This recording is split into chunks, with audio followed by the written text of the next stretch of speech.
வணக்கம் நண்பர்களே, இது பெரம்பலூர் மாவட்டத்தில் நடந்த ஒரு உண்மை சம்பவம். இந்த சம்பவத்தை முழுமையா பாருங்க, ஏன்னா இது ஒரு முக்கியமான வீடியோ.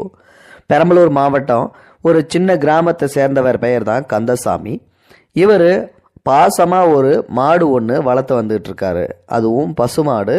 பால் கறந்து தினமும் அந்த பாலை கொண்டு போயிட்டு சொசைட்டியில் ஊற்றிட்டு அதில் வர்ற வருமானத்தை வச்சு தன்னுடைய குடும்பத்து செலவத்தையும் பார்த்துக்கிட்டு இருந்தாங்க. பத்தாயிரத்துக்கு மகன்களும் பார்த்திங்கன்னா அவங்கவுங்க தனித்தனியாக வேலைக்கு போயிட்டு வந்துட்டு இருந்தாங்க. இருந்தாலும் இந்த மாடு இவரை விட்டு பிரியவே பிரியாது.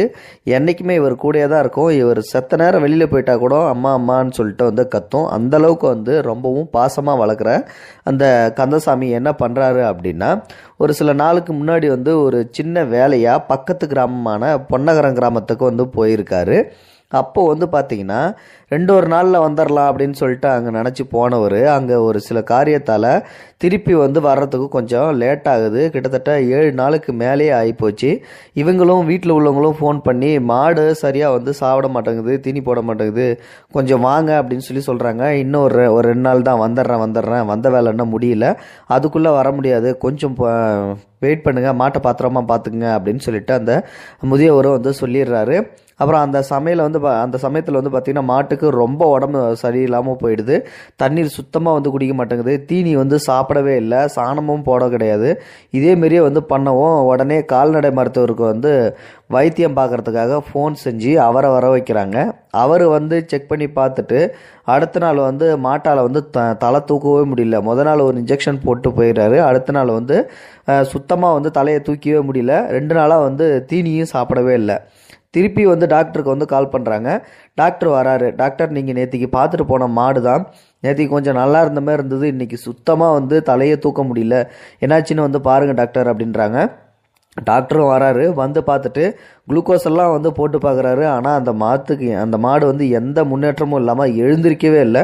அப்படியே மருத்துவர் என்ன சொல்கிறாரு அப்படின்னா, இனிமேல்ட்டு அந்த மாடை பிழைக்காதுங்க, இப்போவே கொடுத்துட்டிங்கன்னா கறி போடுறவங்க வாங்கிட்டு வாங்க, இல்லாட்டி நீங்கள் வீணாக தான் எடுத்து அந்த மாடு செத்ததுக்கப்புறம் புதைக்கணும் அப்படின்னு சொல்கிறாங்க. எல்லோரும் கோக்குள்ளேன்னு அழுவ ஆரம்பிச்சிடுறாங்க.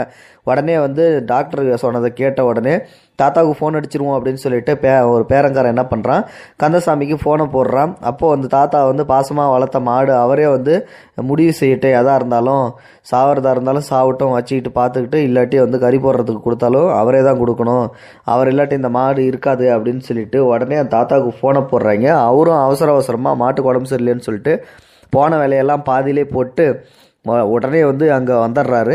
அங்கே வர்றதை பார்த்த உடனே அந்த மாடு கண்ணால் பார்க்குது. அவர் வர்றதை பார்த்த உடனே, தூரத்தில் பார்த்த உடனே அப்படின்னு சொல்லிட்டு கத்திக்கிட்டு ஏஞ்சி நின்றுது லவுக்குன்னு. எங்களுக்கும் பெரிய ஆச்சரியமாக போயிடுச்சு, இவங்களுக்கும் பெரிய ஆச்சரியமாக போயிடுச்சு. அங்கே வளர்த்தவங்களுக்கும், என்னடா அது, நம்ம இவ்வளோ நல்லா தீனி போட்டுக்கிட்டு இருந்தார் ஒரு வாரமாக, அதேமாதிரி டாக்டரையும் கூப்பிட்டு காமிச்சோம், டாக்டரே பிழைக்காதுன்னு சொல்லி அந்த சொன்ன மாடு அவரை பார்த்த உடனே ஏஞ்சி நிற்கிது அப்படின்னு சொல்லிட்டு ஆச்சரியமாக போச்சு. அதுக்கப்புறம் என்னாச்சுன்னா, அவர் பக்கத்தில் வந்த உடனே என்ன சொல்கிறாருன்னா, என்னாச்சு உனக்கு, ஏன் திங்க மாட்டேன்றியான் அப்படிங்கிறாரு. மாடு நாக்கால் நக்கி கொடுக்குது அவரை. தாத்தா தரையில் தண்ணீரை மொந்து வச்சு, எனக்கு என்னமோ ஆயிடுச்சுன்னு நினச்சியா, எனக்கு ஒன்றும் ஆகலடா தங்கம், நான் ஊருக்கு தான் போயிருந்தேன் அப்படிங்கிறாரு. அவர் அந்த தண்ணியை வச்ச உடனே லைட்டாக மோந்து பார்க்குது, லைட்டாக குடிக்குது. 3 நாளைக்கு அப்புறம் நல்லா தண்ணி குடிக்க ஆரம்பிச்சிருச்சு. அதுக்கப்புறம் தீனி திங்க ஆரம்பிச்சிருச்சு. அப்புறம் சாணியும் போட ஆரம்பிச்சிருச்சு.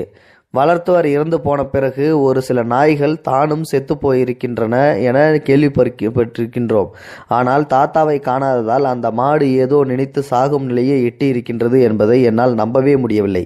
ஒரு நாளைக்கு நல்ல விலை வந்தால் விற்கப்பட்டு விடும் அந்த மாட்டின் காலடியில் மனித பாசங்கள் மிதிக்கப்பட்டு கிடைப்பதை போல உணர்கின்றேன்.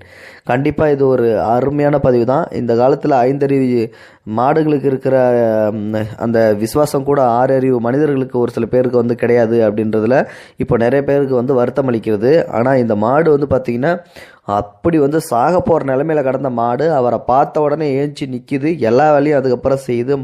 அவர் வந்த உடனே மாடு நாக்கால் நக்கி கொடுக்குது. அதுக்கப்புறம் ஒரு 3 நாள் கழிச்சு தீனி எல்லாமே திங்குது, சாணம் போடுது, மற்றபடி எல்லாமே கரெக்டாக பண்ணுது.